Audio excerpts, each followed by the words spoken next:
Assalamualaikum warahmatullahi wabarakatuh. Dari kelompok 9 akan mempresentasikan proyek akhir kami mengenai identifikasi penyakit tanaman apel dengan algoritma CNN. Kelompok kami terdiri dari 4 orang, di antaranya ada Abbas Sabir, G618 ada Empoy Sarwit Saksono, G626 ada Muhammad Faris, G667, dan ada yang terakhir ada G692. Next. Masuk ke pendahuluan. Next. Yang pertama apel. Apel yaitu suatu tanaman berbuah musiman yang hanya 1 tahun sekali. Apel ini berasal dari benua Asia bagian barat yang memiliki iklim subtropis. Menurut data statistik tanaman buah dan sayuran, pada tahun 2017 yang telah dipublikasikan oleh BPS, jumlah produksi apel lebih dari 300.000 ton, merupakan salah satu produksi tanaman apel buah terbesar di Indonesia. Untuk menjaga kesehatan tanaman buah apel dibutuhkan pemeliharaan dan perawatan yang baik pada apel agar tidak berkurang hasilnya. Next. Selanjutnya, Convolutional Neural Network. CNN ini adalah pengembang dari multilayer perceptron yang didesain untuk mengolah data 2 dimensi. CNN ini termasuk dalam jenis Deep Neural Network karena kedalaman jaringan tinggi dan banyak diaplikasikan pada data. Pada kasus klasifikasi citra, MLP ini kurang sesuai untuk digunakan karena tidak menyimpan informasi spasial dari data citra dan menganggap setiap pixel adalah fitur yang independen, sehingga menghasilkan yang kurang baik. Oleh karena itu, pada penelitian ini kami akan menggunakan metode CNN untuk mengidentifikasi penyakit pada buah apel. Next. Fitur extraction merupakan suatu pengambilan ciri dari suatu bentuk yang nantinya nilai akan didapatkan, dianalisis, dan diproses selanjutnya. Ekstraksi fitur ini bertujuan untuk mencari daerah fitur yang signifikan pada gambar tergantung pada karakteristik intrinsik dan aplikasinya. Wilayah dapat didefinisikan dalam hubungan global maupun lokal dan dapat dibedakan oleh bentuk, tekstur, ukuran, intensitas, sifat, dan sebagainya. Next. Masuk ke metode akan disampaikan oleh Bayu. Baik, terima kasih. Selanjutnya untuk metode, kita mulai dari dataset yang kita gunakan, yaitu kita menggunakan dataset yang kita ambil dari situs Kaggle, di mana dataset ini berfokus pada penyakit tanaman apel yang dibagi menjadi 3 penyakit, yaitu apple scab, black rot, dan cedar apple rust. Dataset ini memiliki 3 data, yaitu data valid sebanyak 3.886 data gambar, data latih sebanyak 15.542 data gambar, dan data tes sebanyak 7 data gambar. Seperti yang dilihat pada gambar di bawahnya, yaitu salah satu contoh bentuk daun dan klasifikasi jenis penyakitnya. Next. Untuk tahapan kegiatan yang kami laksanakan adalah kita mulai dari eksplorasi data, kemudian split dataset menjadi data latih, data tes, dan data valid. Kemudian melakukan argumentasi data, kemudian model CNN, pelatihan model, evaluasi, pengecekan fitur. Next. Untuk para processing image dilakukan dengan cara melakukan argumentasi gambar menggunakan image data generator dari fungsi Keras pada package TensorFlow dari Python. Pada argumentasi gambar ini dilakukan beberapa hal, diantaranya yang pertama rescaling gambar, kemudian rotation range, horizontal flip, kemudian share range, dan yang terakhir adalah fill mode. Next. Langkah selanjutnya adalah pembuatan model CNN. Kita menggunakan 8 lapisan atau layer konvolusi dan 3 layer klasifikasi. Next. Selanjutnya adalah pelatihan model. Pada pelatihan model, kita lakukan sebanyak 30 epoch dengan setiap epochnya melakukan 20 batch dengan 27 validation steps dan verbose 2. Pada pelatihan modul ini digunakan juga fungsi callback untuk menghentikan proses pelatihan ketika sudah mencapai akurasi yang diinginkan. Dalam hal ini kita menggunakan 94% sebagai benchmarknya. Hal ini dilakukan agar proses pelatihan tidak memakan waktu yang lama dan juga menghindari overfitting. Kemudian plot akurasi model pelatihan, kita melakukan plot akurasi model menggunakan pada pelatihan data training dan data validation dengan menggunakan library the matplotlib dari Python untuk mengetahui tingkat akurasinya. Next. Kemudian selanjutnya adalah pengujian model. Untuk validasi model pelatihan sudah sesuai dengan tujuan penelitian, kita melakukan validasi model dengan melakukan testing menggunakan package file.upload dari Google Colab untuk mengetes apakah hasilnya sesuai dengan yang kita inginkan, apakah penyakitnya sesuai atau terjadi kesalahan. Kemudian untuk pengecekan ekstraksi fitur diperlukan untuk memastikan bahwa fitur yang diekstraksi pada setiap lapisan layer atau layer menghasilkan fitur yang sesuai dengan tujuan penelitian atau mendeteksi penyakit tanaman yang benar. Pengecekan ini dilakukan dengan mencetak hasil ekstraksi fitur pada setiap lapisan berupa feature maps per layer.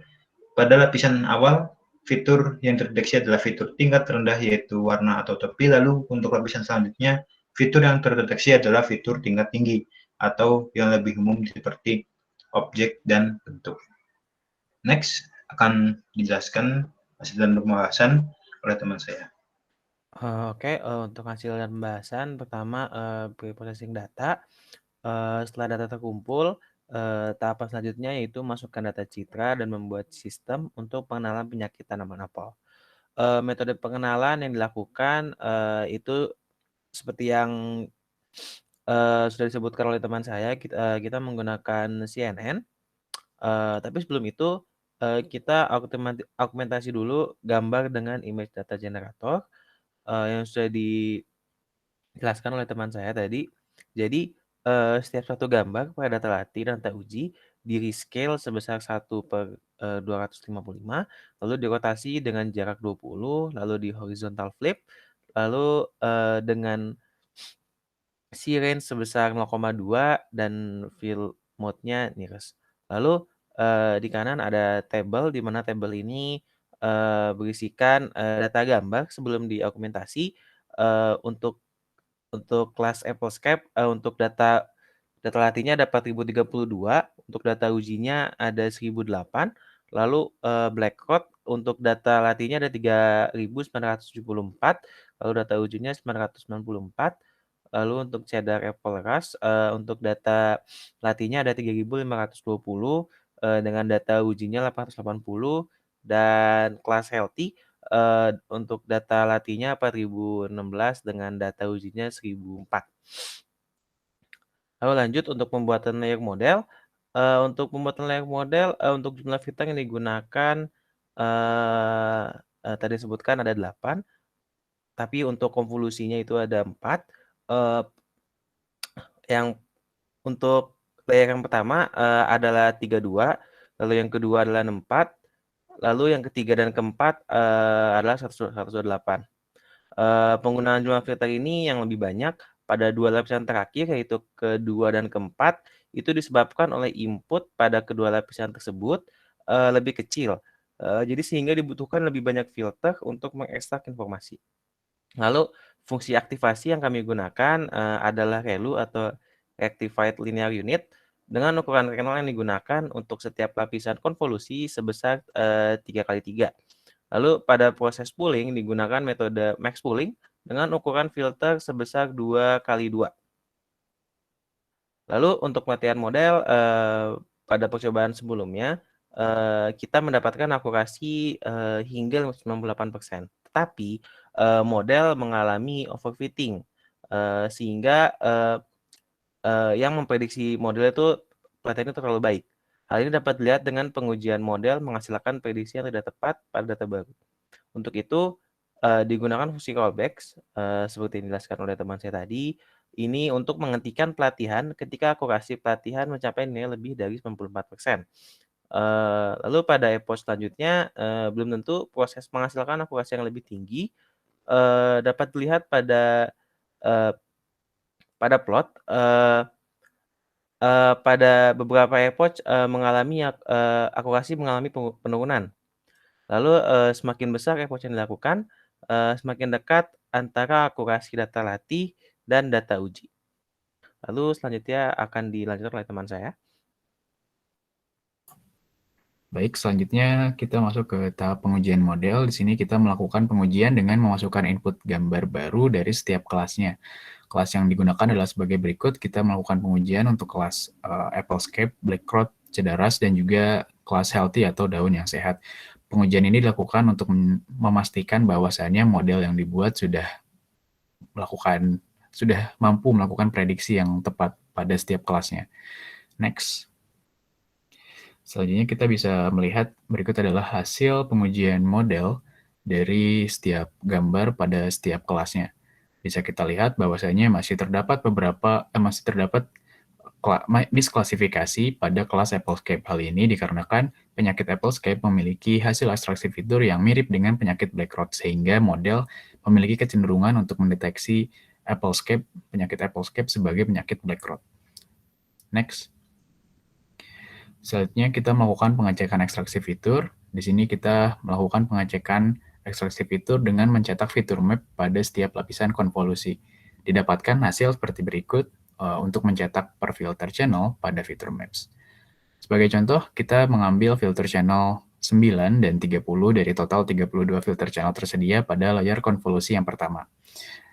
Di sini kita bisa melihat bahwasannya pada channel 9, fitur yang dapat terlihat adalah perbedaan warna dan warna pada area daun yang sehat dan area daun yang terkena penyakit. Hal ini menunjukkan fungsi dari ekstraksi fitur sendiri, yaitu memahami detail atau fitur yang dipertahankan dari inputnya.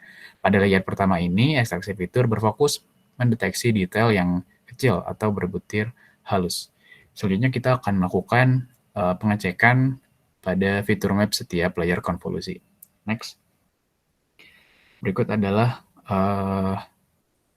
layer fitur maps pada layer 1 sampai layer 6. Next. Nah, berikut adalah fitur map pada layer konvolusi yang ke-7 dan ke-8. Fitur map ini dilakukan untuk melihat dan mencoba memahami fitur apa yang didapat atau dideteksi pada setiap layernya. Dengan begitu, kita dapat mengecek apakah dideteksi sesuai dengan yang diinginkan atau melihat apakah ada fungsi aktivasi yang mati pada beberapa layernya. Pada fitur map juga kita dapat melihat bahwa lapisan awal jaringan mendeteksi fitur tingkat rendah seperti warna dan tepi, dan lapisan jaringan selanjutnya mendeteksi fitur tingkat tinggi seperti objek dan bentuk yang lebih umumnya. Next.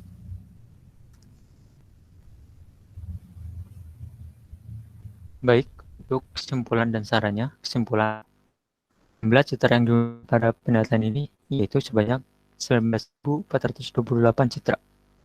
Berdasarkan hasil pelatihan diperoleh, tingkat akurasi dari model CNN ini sebesar 0,9430 dengan loss sebesar 0,1633. Pada proses pengujian, satu penyakit yang telah diklasifikasikan yaitu Applescape masuk ke dalam klasifikasi Blackcroft. Kemudian saran. Pada penelitian selanjutnya dapat dilakukan untuk mendapatkan hasil klasifikasi yang sesuai dengan melakukan beberapa hal seperti menambahkan lapisan konvolusional dan menambahkan fungsi aktivasi. Selain itu, pada penelitian selanjutnya dapat menggunakan metode deep learning lainnya sehingga diperoleh klasifikasi yang lebih baik. Next. Mungkin hanya itu yang dapat kami sampaikan. Mohon maaf apabila ada kekurangan. Saya tutup dengan doa. Wassalamualaikum warahmatullahi wabarakatuh.